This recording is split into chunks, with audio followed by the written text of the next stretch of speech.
You good? All right. I appreciate all of you coming out. It's a story of interest to each of us. Uh, Yesterday, about noontime, we were called out to a home in the area of Citra. That's in the north end of Marion County. Fire rescue had been called to the home in reference to an unresponsive 3-year-old child. They transported this child to the hospital. Fire rescue and the hospital staff did everything they could to save this child's life, but unfortunately, she did not make it. Paisley Brown, 3-year-old, passed away. They called us because they noticed some unusual injuries and trauma to the child. So our deputies arrived at the house, and as we arrived, Deputy Basisi was told the person responsible for this is trying to leave. So at that time, he detained Mr. Jerome Coons, and we saved the scene what we could, locked it down, began investigating, brought our detectives out there, and asked Mr. Coons some questions. What we learned is that at this home there were a number of other children ranging in ages from 1 to 9 years old that were also in the home. We cannot disclose relationships and names at this point, but there were some that witnessed the incident. And what we learned is that this child was punished, according to Mr. Coons. She was taped up with painter's tape from her thighs to her ankles, and also her hands were tied and bound with a bathrobe belt tie. That's as punishment for reaching into her diaper. Again, in his words, he told our detectives that he picked this child up out of her playpen and accidentally dropped her, and that's why the injuries. But then he said, I did pop her 3 times, punching her in the chest, and notified her mother. The mother of the child was not at the scene. She was out shopping, running some errands, and was notified by phone by Mr. Coombs, and she returned home. 40 minutes after she was notified of her child being unresponsive, according to Mr. Coombs, they called 911, and that's when the paramedics arrived, and ultimately our detectives and deputies arrived. At this point, Mr. Coombs has been charged with aggravated battery on this child. He's being held with no bond right here across the street in our jail. We are still awaiting a report from our medical examiner as to give an official cause and manner of death for this little girl. When that happens, there may be some new charges that proceed from this case, and it's tragic and it's shocking. This is not something that I don't think anybody as a first responder wants to see, is prepared to see. We try to train and prepare ourselves for these type of things, but it's shocking to us just as much as it is to the public. I can tell you, it's our detectives are working hand in hand with Bill Gladson, the state attorney Bill Gladson, and his folks over there, and as this case is progressing. It's still an active case. There's a lot of questions. I'll try to answer some questions, and just understand there's a lot that I may not be able to right now just because of where this case is. He is, again, being held on no bond, and he's, as far as his criminal history, you may be able to pull that yourselves and see anything in that mind. That's sometimes been a question that you've had. But at this time, any questions from you guys, I can maybe try to answer for you right now. How is he connected to the child's mother? I'm sorry, say How is he connected to the child's mother? Is it a boyfriend-girlfriend relationship? So we're understanding this is the mother's boyfriend is the situation here. Yes. I was going to say, I mean, into the report, it listed him as the caretaker. Do you know how often, or I guess how long they had been seeing each other, or how long he had lived in that home prior to this? So I don't know how long he's been living at that home. Again, these are questions that the detectives are still questioning them about and trying to just piece this all together and paint a complete story picture for us. Yes, what we learned is that he was at home taking care of between 4 and 5 children that were there at the house while she was out. So that's between 4 and 5 children that were at the home. Ages ranging from 1 to 9 years old. Was he often left alone with these children? Don't know. That's our understanding right now. That's been a practice, but again, how often, I don't know. Have deputies ever responded to this house or this family before? Didn't see anything here that we've been to this house recently. There's, it's just a neighborhood up there in Citra, north end of our county, and I'm sure we've spoken to neighbors that are up there. They're just as shocked as anyone else. What about DCF? Do you know of any responses by them?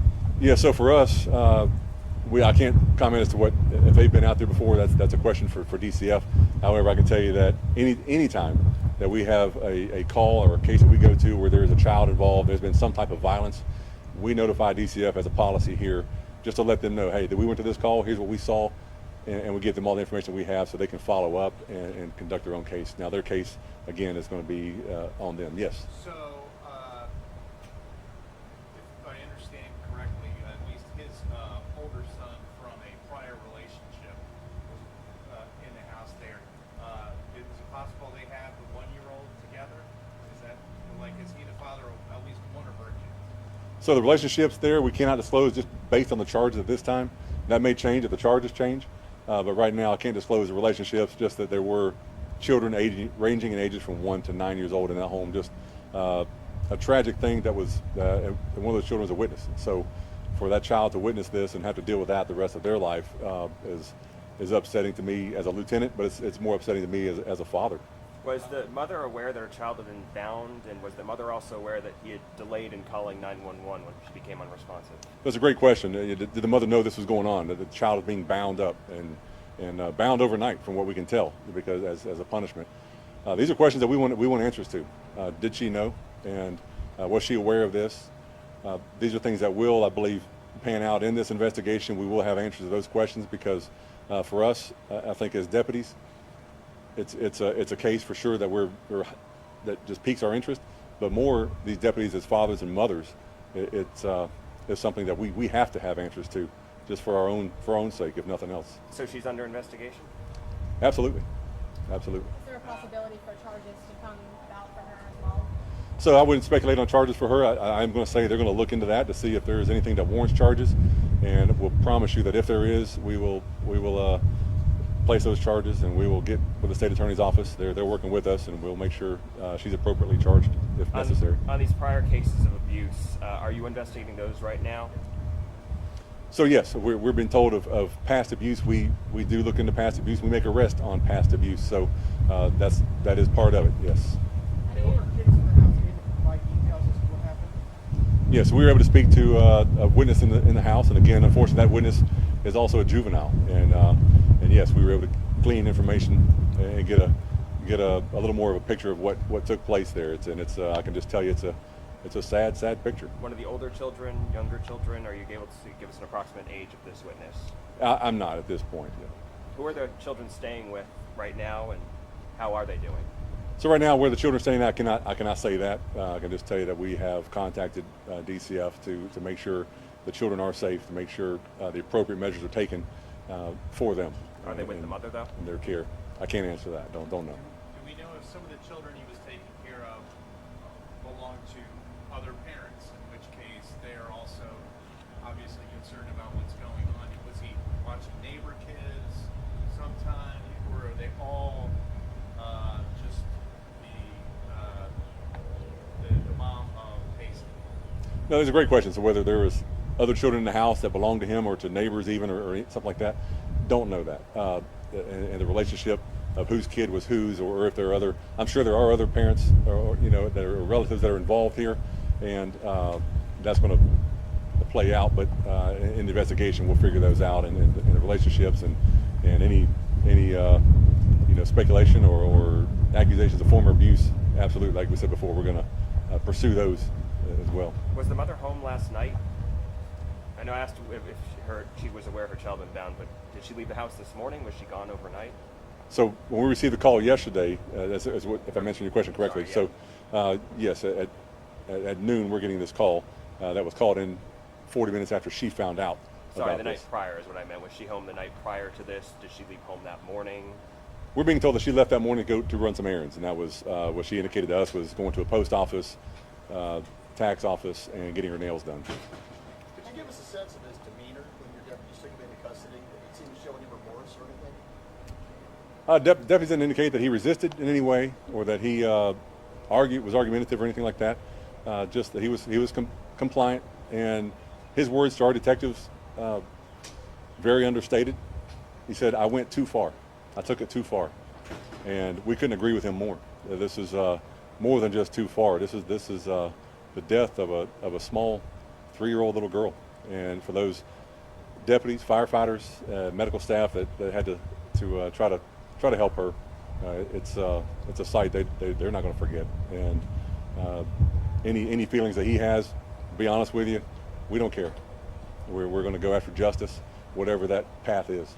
We witnessed yesterday a woman yelling at some of your deputies about calling DCF prior. Who is she? Is she cooperating with you right now? I don't know. We're speaking to a lot of neighbors, friends, family, any kind of familiar connections that we have to this family to know, to learn anything that we can about this family, about the previous incidents that we're investigating. So don't know who this particular person is, but again, anything with DCF, I can't speak to a DCF case, and that's going to be a question for them.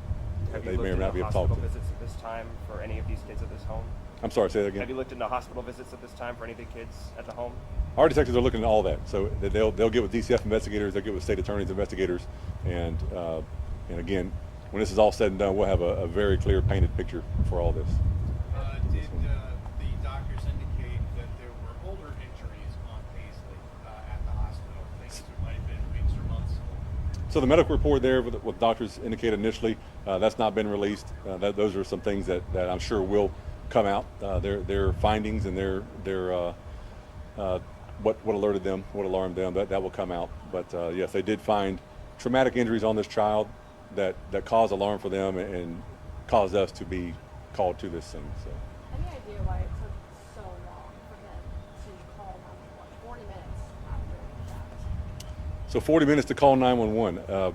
We teach 4-year-olds how to call 911 in an emergency. And I can tell you, again, as a lieutenant, I don't understand. As a father, I have less understanding as to why, if you're told your child is unresponsive, is all she's being told, it took 40 minutes to call 911. I don't have an answer for that. That's a question that only she can answer. I don't know if you can answer this, but would that 40 minutes possibly have taken played a factor in saving this child? So in traumatic injuries, as a former paramedic myself, there's what's called a golden hour. Golden hour after traumatic injury is the time you have to really get at this injury, treat this injury and these symptoms, and every second helps. So was that a contributing factor? I don't know. Don't know if this child, if that would have saved the child's life or not. However, again, like we teach 4-year-olds, call 911 immediately if there's an emergency. There's no reason to delay. All right, just time for one more question if anybody's got a question. Hopefully I have some more information for you soon, as this is, again, very active case, and I think we'll have some more developments here in the coming days, but we'll keep you updated. Thank you. Thank you, Lieutenant. Sorry you had to tell us about it.